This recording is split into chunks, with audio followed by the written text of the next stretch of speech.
Thanks to several of my computer-savvy supporters helping scour the Internet Archive, we have now found and can present Robin Kofid's article, "The Dinosaurs Never Existed," from his deleted GVE News website.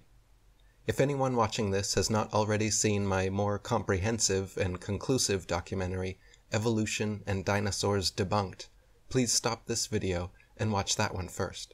Link in the description box. In this video, I will reveal one of the greatest hoaxes in human history. But first, a short explanation of what we're dealing with. Paleontology, the study of the origin and development of life. Paleontology is the study of life's formation and development. The paleontological scientific approach is explained on Wikipedia as follows. Quote, "When attempting to explain earlier phenomena, paleontologists and other scientists of history construct a set of hypotheses addressing the causes and then look for a smoking gun, a piece of evidence that indicates that one hypothesis is a better explanation than others. Sometimes the smoking gun is discovered by happy coincidence during another investigation. This explanation is entirely consistent with the way paleontology works in practice, but it should be obvious to anyone capable of critical thinking that the paleontological establishment can control which hypotheses will be constructed. This is done through textbooks and the curriculum. In this way, students are brainwashed into a pseudo-reality controlled by the text material and the teacher's authority. A short practical example. A random dental bone is found at an excavation site, and from this dental bone, the rest of the skeleton is guessed at. We are not kidding about this. The entire dinosaurian field of the paleontological program is a sham. It was the English paleontologist Richard Owen who in 1842 coined the term dinosaur. The phenomenon was then gradually promoted in the mainstream press all over the world, which told of these dinosaur creatures, including the Danish press. In 1854, a few years after the word dinosaur was invented and the concept presented in popular articles in the biggest American newspapers, the first dinosaur was discovered in North America by fossil hunter Ferdinand Vanderveer Hayden. There had been no reported discoveries of even a single dinosaur bone in North America prior to 1854. But that didn't stop the paleontologists. In the following period, finding dinosaur bones suddenly became a popular pastime. North America became home to the most ferocious and was a true wonderland to dinosaur bone hunters. According to The Dinosaur Project, a book by paleontological dig journalist Wayne Grady, the ensuing dinosaur rush in North America after 1854 was a mecca for dinosaur bone fraud. The book describes the years from 1870 to 1880 as a period in North America where, quote, "some of the most underhanded shenanigans in the history of science were conducted." This decade has since been dubbed Bone Wars, when the notorious Edward Drinker Cope and Othniel Charles Marsh fought each other in their quest to find the most interesting dinosaurs. Most people believe that dinosaur skeletons displayed in museums consist of real dinosaur bones. This is not the case. Paleontologist, advisor for Steven Spielberg in the making of Jurassic Park, host of the Discovery Channel's documentaries about dinosaurs, Don Lessam, defends this practice by claiming that dinosaur bones are too rare to put on display. Quote, "In museums, bones are cleaned and cast, and the copies attached to one another to make skeletons. The real bone is too rare to put out on display. The real bones are incarcerated in thick vaults to which only a few select, highly placed researchers hold a key, which means that no independent researcher has ever handled a Tyrannosaurus rex bone. When people unaffiliated with the paleontological establishment attempt to gain access in order to study these dinosaur bones, they are met with refusal upon refusal." The world of movies and paleontology are like Siamese twins. People's view on the existence of dinosaurs is based not on firm evidence, but on Hollywood-fixated artistic impressions. Documentaries colorfully illustrate each dinosaur's characteristics like colors, weight, and muscle mass, but Don Lessem admits that this is pure guesswork. Consider, for instance, the question of how much these dinosaurs weigh. Says Don Lessem, quote, "Scientists don't know how much dinosaurs weighed. They don't like to make those estimates because they don't have enough information, but everyone wants them to guess."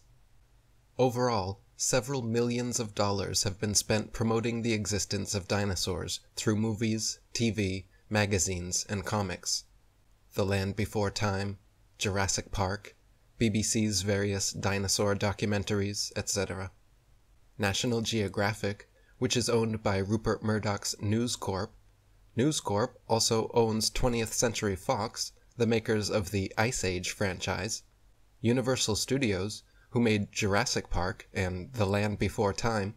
These productions are owned by Comcast, whose main shareholders include J.P. Morgan and the Rothschild-owned investment company Vanguard. Discovery Channel is owned by Discovery Communications, who also distribute BBC's TV shows. N.M. Rothschild & Sons Limited are financial advisors to Discovery Communications. According to Don Lessem, it is not unthinkable to assume that only around 2,100 dinosaur bone sets have been discovered worldwide, and out of these, only 15 incomplete Tyrannosaurus rex bone sets have been found. These dinosaur bone sets have never formed a complete skeleton, but from these incomplete bone sets, paleontologists have constructed a hypothesis about the appearance of the whole skeleton, which they have then modeled in plastic. If thousands of long necks and large carnivorous reptiles had really roamed Earth, we wouldn't only have found 2,100 dinosaur bone sets, but millions of bones, with ordinary people tripping over them when digging in their vegetable patches. Discoveries seem not to be made by disinterested people like farmers, hikers, military personnel, miners, construction workers building cellars or laying down pipes, but rather by people with a special interest, like paleontologists, scientists, university professors, and museum employees, who are actively seeking dinosaur bones or who have studied dinosaurs previously. Discoveries are often made in connection with special dinosaur bone hunting trips and expeditions. The following quotes are from an article from the Natural History Museum in the state of Wisconsin in the USA. The article is called "A Fossils Trail from Excavation to Exhibit," and covers the conservation of fossils and bones. It is written by former bone and fossil inspector for Milwaukee Public Museum, Rolf Johnson. GVE News has tracked Rolf Johnson to his current position as paleontological head of education for the state of Virginia. An attempt has since been made to remove the article from the internet, but GVE News has discovered an exact copy of the online version, which also exists in print. Quote, "Most of the curious visitors are only dimly aware of the road taken by paleontologists in their search through the fossil record." In the article, Rolf Johnson tells of his first day of working with these bones. Quote, "My romantic image had to be slightly modified when I finally saw the crates full of crumbling and broken bones, each one wrapped in a protective plastic field jacket, the whole lot looking like so many arms and legs from a broken bone seminar. Like many people, I was naive regarding what a fossil might look like, or what state it might be in prior to seeing it in the theatrical setting of painted murals and museum exhibits. Fossil vertebrate remains are generally broken, often crushed and distorted, fragmentary, and usually incomplete." He continues, "It is truly the uncommon or rare specimen that is exhibit quality. Through mold making and casting, we can totally fabricate limbs, ribs, vertebrae, etc., for the missing pieces of an articulated skeletal mount. Plaster, fiberglass, and epoxies are often and commonly used. In reconstruction work on single bones, small to large cracks can be filled in with mache or plaster mixed with dextrin, a starch that imparts an adhesive quality and extra hardness to regular molding plaster. We've also had success using epoxy putties. Large missing fragments can be sculpted directly in place with these same materials." If one conducts a simple Google search for dinosaur and bones, the result numbers several thousand websites. Pictures from museums of large, beautiful dinosaur skeletons appear in brownish red and sometimes snow-white colors, with a touch of having been buried in the ground for decades. But if one were to change direction and search instead for information about dinosaur replica bones, the results would have a markedly different character. Semi-professional and professional fossil and bone manufacturers talk openly about the ease with which these fakes are produced.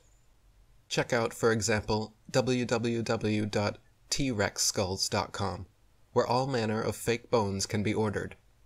Or look at www.dinosaurecorporation.com/dinosaurskulls.html, where even more can be found.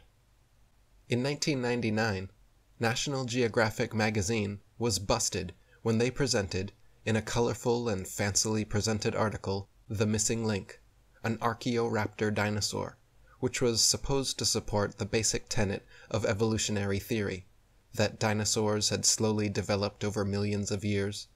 Their proof consisted of a fossil, where carefully arranged bone imprints gave the impression of a creature half dinosaur and half bird. The scam was discovered during a CT scan, which uncovered unnatural bone links.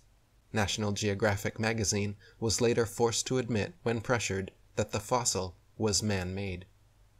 For 116 years, the fake ichthyosaur dinosaur hung in the hall of the National Museum of Wales. In spite of more than 100 years of revolutions in the field of paleontology, the museum finally came clean after criticism from independent researchers, thanks to the internet, who had publicly revealed that the fossil, which had supposedly been found in 1809, was man-made. It had previously, in 1884, graced the home of a very rich businessman. Hadrosaurus folki, or simply Hadrosaurus, was the first dinosaur to be publicly displayed. It is also an official symbol of the state of New Jersey. What few Americans are aware of, however, is that its skull caused big problems for the museum director and the leading paleontologists, because there was no skull, the skull being the main evidence for the existence of this creature. A visual and a sculptural artist were promptly hired to invent a skull, and from the illustrations of another artist who had depicted the iguanodon, the two artists drew the same face for the Hadrosaurus folki. The people involved could now technically defend the existence of this dinosaur. If someone were to ask, the stunt worked out so well and fooled the public so thoroughly that they could later change the head of the creature to that of both the Griposaurus and the Brachioposaurus without anyone noticing. By complicating the constructed hypothesis process, the paleontological approach, no one would dare question the paleontologist's technical knowledge. To this day, Hadrosaurus folki is on display at the Academy of Natural Sciences in Philadelphia. The bones are said to be kept behind heavy closed doors, but a plaster copy is exhibited in their place. China is a major producer of bones and fossils. Zhejiang Dino Ocean Art Company Limited, in the state of Sichuan, is a major supplier to the natural history museums all over the world. On its website, the firm writes, "Over 62% of our output goes to American and European markets, which means we will understand and are familiar with the intricacies and regulation of exporting to these regions. Since we are a partner of dinosaur museums, so all products are made under the guidance of experts of the Chinese Academy of Sciences. We have gained a global sales network reaching the USA, Brazil, France, Poland, Russia, Germany, Saudi Arabia, South Korea, Thailand, Indonesia, etc., exhibited in Peru, Argentina, Vancouver, Cincinnati, Chicago, and other places. General instructions for the process of manufacturing fossils can be found online. Chicken, frog, dog, cat, horse, and pig's bones are used as fossil materials. The bones are crushed and mixed with glue, resin, and plaster, and can then, if desired, be glued to a plate. Fractures in the fossil give it a natural look. These fractures are purposefully made and then repaired repeatedly to achieve the right effect. Even professors of paleontology have started to wonder. Alan Fiducia, professor of paleontology at the University of North Carolina, stated, "I have heard there is a fake fossil factory in northeast China, in Liaoning province, near the deposits where many of these recent alleged feather dinosaurs were found." In conclusion, 1. A complete dinosaur skeleton has never been found. 2. No independent researcher has seen a real dinosaur skull. 3. The paleontological scientific approach is built on hypotheses, while it is presented as natural science with an objective approach. 4. Children are taught the existence of dinosaurs through cartoons, not through bone inspection at school. 5. Only people with a special interest in the paleontological field seem to find dinosaur bones. Dinosaurs are yet another fictitious reality, exactly like the self-invented psychiatric diagnoses.